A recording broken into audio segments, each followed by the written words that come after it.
ओम शांति। आज सुनते हैं प्यारे बाबा की 13 अक्टूबर की मुरली से दिल में छपने वाली गहराई की बातें।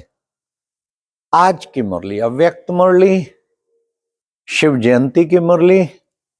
बाप दादा ने कहा, आज great great grand father Brahma बाप और शिव बाप विश्व के चारों ओर के अपने भाग्यवान बच्चों को उनके जन्मदिन के अरब खरब बार मुबारक दे रहे हैं, मुबारक दे रहे हैं। बाबा ने कहा, बच्चे, आप बच्चे आए हो किस लिए? बाबा को मुबारक देने आए हो। बाबा बच्चों को मुबारक देते हैं। देखो बच्चे, कितना अलौकिक जन्म है ये। बाप और बच्चों का इकट्ठा ही एक ही दिन जन्मदिन। ऐसा भी कभी सुना है क्या? बाप और बच्चों का इकट्ठा जन्मदिन हो। हाँ, बाबा ने कहा पूरे कल्प में भी ऐसा नहीं होता है। लेकिन ये कितना अलौकिक और वंडरफुल बाप बच्चों का इकट्ठा अलौकिक जन्म है। बच्चों ने बाबा को ईमेल भेजे, कार्ड भेजे, संकल्प द्वारा भी भेजे। बाबा के पास तो वतन में सब पहुंच जाता है। एग्जीबिशन लग सकती है, इतना सब कुछ बाबा के पास पहुंच जाता है। तो बाप भी एक एक को रेस्पॉन्स दे रहे हैं कि बच्चे, वाह मेरे बच्चे, आपका अलौकिक दिव्य जन्म। वाह मेरे बच्चे। क्या नशा रहता है अपने अलौकिक दिव्य जन्म का? नशा रहना चाहिए, बाबा ने।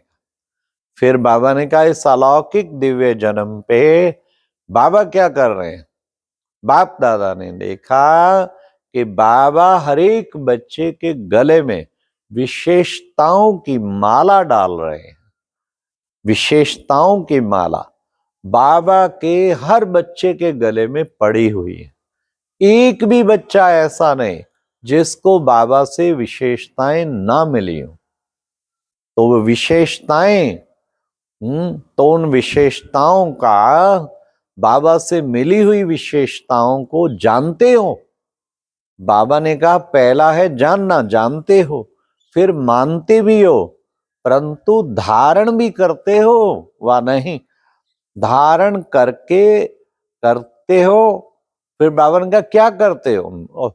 वो परमात्म मिली हुई विशेषताओं को क्या करते हो? तो किसी ने कहा, बाबा सेवा में लगाते हैं। वो तो ठीक है, परमात्म विशेषताओं को परमात्म कार्य में लगाना। हाँ, फिर बाबा ने कहा, उन विशेषताओं को, उसको नेगेटिव रूप से यूज तो नहीं करते हो। नेगेटिव रूप से यूज करना माना मेरी विशेषता समझना। ये मेरी विशेषता नहीं है। बाबा ने कहा, परमात्म देन है। परमात्म देन को परमात्म कार्य में लगाना, विश्व सेवा के कार्य में अर्पण करना, ये है सबसे मुख्य कार्य। अगर मेरी विशेषता समझा तो फिर क्या होगा? फिर बाबा ने कहा, अभिमान और अपमान, ये दोनों चीजों की फीलिंग आएगी। इन दोनों से सामना करना पड़ेगा। ना कभी अभिमान आए, ना अपमान आए। तो बाबा ने कहा, कभी भी मेरी विशेषता नहीं समझो। बाप के बनते ही बाप के द्वारा विशेषता प्राप्त हुई है। तो बाप दादा के कार्य में ही इनको लगाना है। बाबा की दी हुई विशेषताएं बाबा के कार्य में लगाने। फिर बाबा ने कहा, आज बाप दादा बच्चों को विशेष एक शब्द अंडरलाइन करा रहे हैं। शब्द कॉमन है, बच्चे भी जानते हैं। कौन सा शब्द? वो है निरंतर दृढ़ता। कभी दृढ़ता और कभी दृढ़ता में अलबेलापन, ये नहीं होना चाहिए। निरंतर दृढ़ता। तो देखो, क्या निरंतर दृढ़ता रहती है? बाबा ने देखा शिव जयंती पर विशेष बच्चे क्या करते हुए आए हैं। पहले भी पिछले वर्षों का भी बाबा ने पोता मेल देखा। दो कार्य करते हैं, एक स्वयं के प्रति प्रतिज्ञा करते हैं, दृढ़ संकल्प की प्रतिज्ञा करते हैं, और दूसरा बाबा की प्रत्यक्षता का झंडा लहराते हैं। तो बाबा ने कहा ये प्रतिज्ञा करनी है, कौन सी? निरंतर दृढ़ता की। इससे सफलता मिलेगी और प्रत्यक्षता भी फिर इससे होगी। निरंतर सफलता प्राप्त होने से ही बाबा ने कहा प्रत्यक्षता होगी। तो पहले देखो, क्या हम निरंतर दृढ़ता पे रहते हैं? निरंतर दृढ़ता आना, फिर सफलता स्वतः ही आपको होगी, फिर सफलता कोई रोक नहीं सकता। तो ये बाबा विशेष बच्चों को, बच्चे क्या गायन है? अच्छा, आपका गायन क्या है? क्या कहते हो? सर्वगुण संपन्न, 16 कला संपूर्ण, संपूर्ण निर्विकारी। बाबा ने कहा इस संपूर्ण शब्द में भी बहुत राज समाये हुए, इसकी बहुत डिटेल है। संपूर्ण निर्विकारी की भी बहुत डिटेल है। तो बाबा ने कहा चेक करो, क्या सचमुच हम सर्वगुण संपन्न, इतनी विशेषता संपन्न बनी हूं? हाँ, 16 कला संपूर्ण और संपूर्ण निर्विकारी।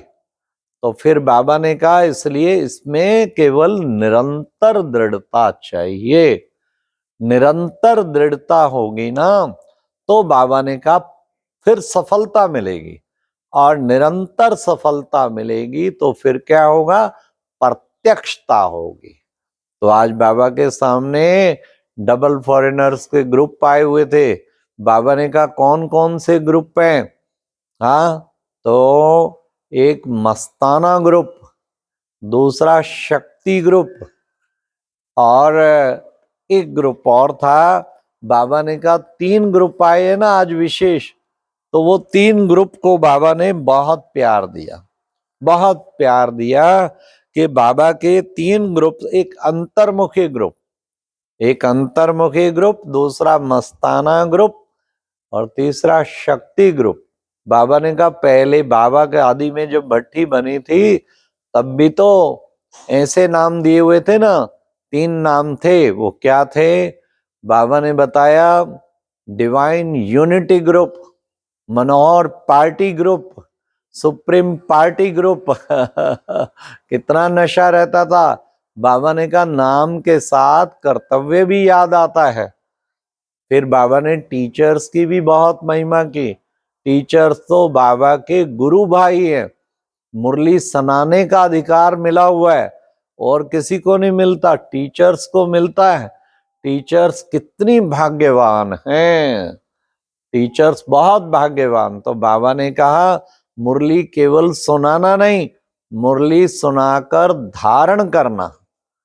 तो ये था आज के प्यारे बाप दादा का विशेष मुरली में शिक्षाएं। तो आज की मुरली में वरदान जो था वो बाबा ने कहा अल्पकाल के सहारे के किनारे को छोड़ एक बाप को सदा काल का सहारा बनाने वाले।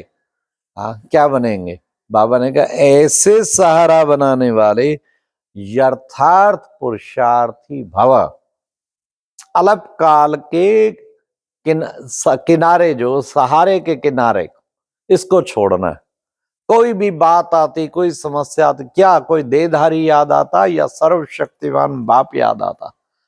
अगर देहधारी याद आता तो अल्पकाल के सहारे का किनारा नहीं छूटा है, उसको छोड़ना है। 1000 भुजाधारी भगवान साथ है तो चिंता की क्या बात। तो बाबा ने कहा इसको छोड़ सहज पुरुषार्थी भवा। तो ऐसा सहज पुरुषार्थी बनना है। फिर आज की मुरली में स्लोगन भी बहुत अच्छा था। नॉलेजफुल वह है जो माया को दूर से परख कर क्या कर दे, माया को दूर से पहचान कर स्वयं को समर्थ बना ले। दूर से पहचान के स्वयं को समर्थ बना के, रडार से दूर से पकड़ लेते हैं ना, दूर से उसे गेट आउट कर देना, भगा देना, निकट ना आने देना कि आ गई, इसलिए बाबा ने कहा ये है यथार्थ। अच्छा, ओम शांति। ये थी आज की मुरली से दिल में छपने वाली गहराई की बातें। ओम शांति।